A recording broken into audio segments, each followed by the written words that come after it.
అడుగు పక్క కొట్టుంటే నీ తల పగిలిపోయిండేది. చావు ఒక అడుగు దూరంలో మిస్ అయింది. బతికిపో. రీడ్ పూర్తయ్యే వరకు మూసుకొని మూల కూర్చుంటే నువ్వు సేఫ్. ఓకే?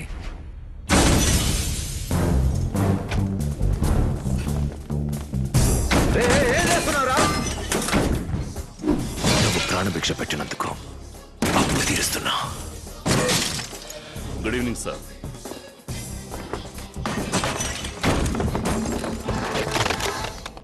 మిమ్మల్ని విచారణకు పిలుస్తాను అనుకోలేదు సార్. అరెస్ట్ అని క్లుప్తంగా చెప్పండి.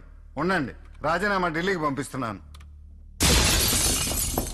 నువ్వు వెతికేది ఏది ఇక్కడ లేదు. అలాగా? థ్యాంక్స్. ఓ పై అధికారి సపోర్ట్ లేకుండా వాళ్ళ వల్ల సాధ్యం కాదని నేను అప్పుడే అనుకున్నాను. మీరేంటి సార్ వాళ్ళతో? 41 సంవత్సరాలుగా సిబిఐలో ఉండి ఏం సాధించావా అన్న కోపం. Bank fraud, stamp paper fraud, stock exchange fraud, foreign currency fraud తో మొదలుపెట్టి మన దేశంలో ఎగుమతులు దిగుమతులు జరిపే బిజినెస్ మ్యాన్ అధికార బృందం ఫ్రాడ్ వరకు అంతమంది మీద కేసులు పెట్టా. వీళ్ళంతా గవర్నమెంట్ ను మోసం చేసి 5-10 సంపాదించిన వాళ్ళు కాదు. 1000 కోట్లు, 5000 కోట్లు. ఇంతవరకు ఒక్కడి దగ్గర నుంచి ఒక్క రూపాయి కూడా పట్టుకోలేకపోయాం. మన దేశంలో సిస్టమ్ నిందితులకే అనుకూలంగా ఉంది. కేసు నడుస్తూనే ఉంది.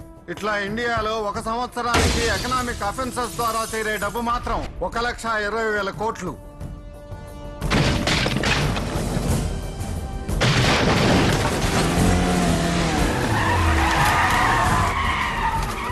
నలభై 41 సంవత్సరాలుగా మీరు చేయలేనిది నేను చేయగలనా అని ఒక యంగ్ ఆఫీసర్ అడిగాడు. హీజ్ మల్లన్న.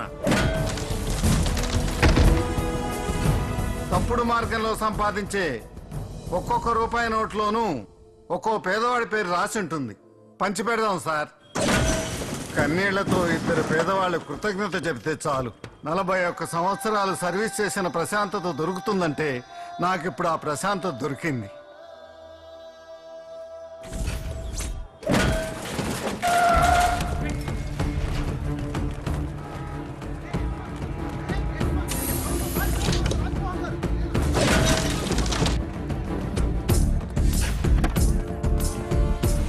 అరే పోండి పోండి పోండి. అందరూ పిచ్చెక్కిన గవర్నమెంట్ ఆఫీసర్లకి ధనవంతులు అంటేనే పడకుండా ఉంది. కరెక్షన్. నీలా గోల్మాల్ చేసి కోట్లు కూడా పెట్టుకొని కుప్పిగంతులేసి ధనవంతులు అని చెప్పు.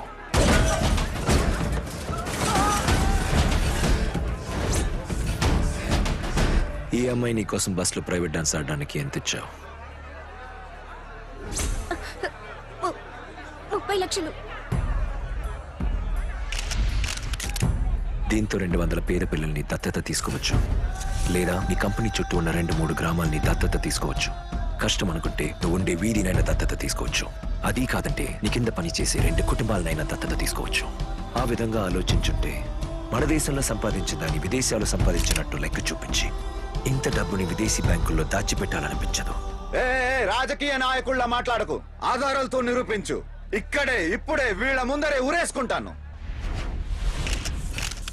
ఉరేసుకుని చావు.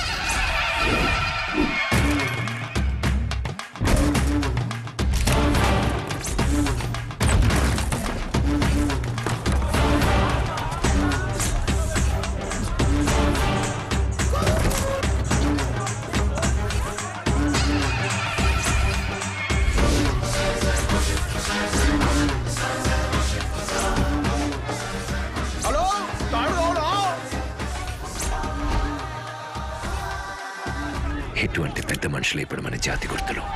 అక్రమ మార్గంలో సంపాదించిన రాజకీయ నాయకులు, అధికారులు, కిడ్నాపర్లు అనబడే వీళ్ళలాంటి అమాయకపు ఇండియన్లు స్విస్ బ్యాంక్ లో దాచిన డబ్బు మాత్రం 65 లక్షల కోట్లని ఒక ప్రకటన చెబుతోంది. ప్రపంచంలో ఉన్న పేదవాళ్లలో 30% పేదవాళ్లు ఇండియాలోనే ఉన్నారని ఇంకో ప్రకటన చెబుతోంది. ఈ 2 జరుగుతున్నది ఇండియాలోనే. తెల్లదొరల దగ్గర తీసుకున్నది కాదు స్వతంత్రం.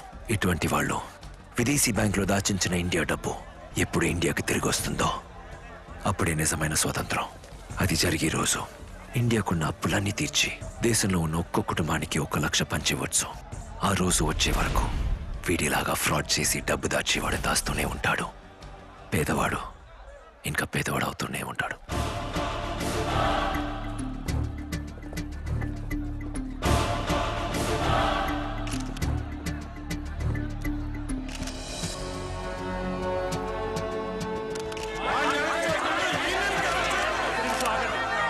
ముందు దేశంలో కలకలం రేపిన మల్లన్న ఇతనే.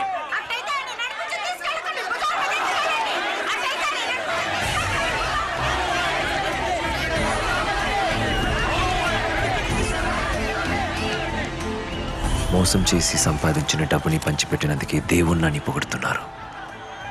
ఉన్నవాళ్ళు పెద్ద మనసుతో ముందుకొచ్చి లేని వాళ్ళకి సహాయం చేస్తే అదే నిజమైన దైవగుణమని తెలియజెప్పాలనుకున్నాను.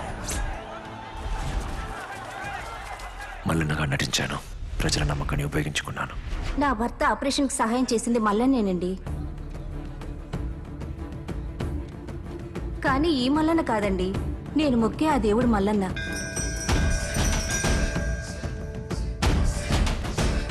మాకిచ్చింది ఈ మల్లన్న కాదండి, మేం కొలిచే దేవుడు మల్లన్న. ఈ మల్లన్న కాదండి, మేము ఎన్నో నాళ్ళుగా మొక్కే ఆ దేవుడు మల్లన్నండి. ఈ మల్లన్న కాదండి, నేను మొక్కే దేవుడు మల్లన్నండి. ఈ మల్లన్న కాదండి. అయ్యా ఈ మల్లన్న కాదయ్యా. డబ్బు పోగొట్టుకున్న వాళ్ళని ఎవరినైనా సాక్షిగా తీసుకొచ్చారా? ఇంతవరకు ఎవరు ధైర్యంగా తమ డబ్బు పోగొట్టుకున్నామని ఫిర్యాదు చేయడానికి రాలేదు యువరానర్.